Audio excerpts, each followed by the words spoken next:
अस्सलाम वालेकुम नाज़रीन। जापान दुनिया में टेक्नोलॉजी की वजह से जाना जाता है। जापान दुनिया का एक नहायती तरक्की याफ्ता मुल्क है। जापान को आज दुनिया का सबसे डेवलप कंट्री होने का एजाज़ हासिल है।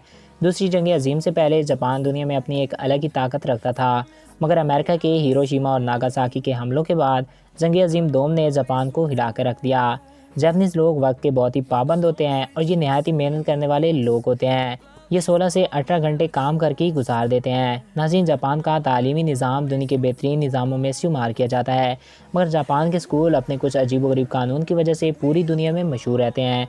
आज के इस वीडियो में मैं आपको चंद ऐसे ही कानूनों के मुतल्लिक बताऊँगा जो कि जापानीज़ स्कूलों में लागू होते हैं और ये काफ़ी रेयर हैं। मगर वीडियो में मज़ीद आगे बढ़ने से कबल आपसे एक रिक्वेस्ट है कि अगर आपने अभी तक हमारे इस यूट्यूब चैनल वकास टीवी को सब्सक्राइब नहीं किया तो इसको सब्सक्राइब करके साथ मौजूदा बेल के आइकन को भी प्रेस कर दें, ताकि हमारे नए आने वाले ऐसे ही दिलचस्प और मालूमाती वीडियोज़ आप तक बआसानी पहुँच सकें।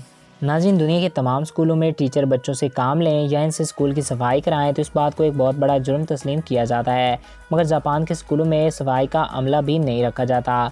जापान में स्कूल की सफाई बच्चे और उस्ताज़ा मिलकर करते हैं। स्कूल के बाथरूम तक उस्ताज़ा और बच्चे मिलकर साफ़ करते हैं। ऐसा वो इसलिए करते हैं ताकि बच्चों को सफाई की अहमियत पता चले। दोस्तों, जापान के स्कूलों में बच्चे कोई भी हेयर स्टाइल रख सकते हैं, मगर शर्त ये होती है कि उनके बाल कानों के ऊपर ना हो, क्योंकि उस्ताज़ा का मानना है कि कानों पे बाल होने से इनके सुनने और समझने की सलाहियत कम हो जाती है, जिसकी वजह से बच्चों के लिए लाजमी होता है कि वो कानों के ऊपर से बालों को कटवा कर यहाँ आएँ।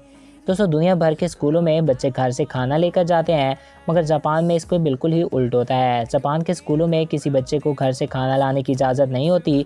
इनको स्कूल में सेहतमंद और ग़िज़ाइयत से भरपूर खाना फराहम किया जाता है, जो कि बिल्कुल मुफ्त होता है। इनको स्कूल में मछली, गोश्त, चावल और हरी सब्जियाँ खाने को मिलती हैं और इन पर लाजिम होता है कि वो इसको ख़त्म करें।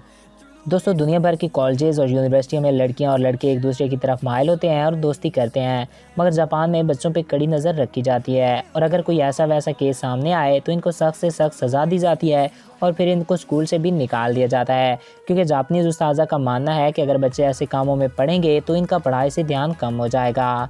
दोस्तों, जापानीज़ लोग वक्त के बहुत ही ज़्यादा पाबंद होते हैं या इन पे लाजिम होता है कि वो स्कूल टाइम पे पहुँचें। अगर कोई बच्चा स्कूल टाइम पे नहीं पहुँच सकता तो फिर इसको कड़ी सज़ा दी जाती है।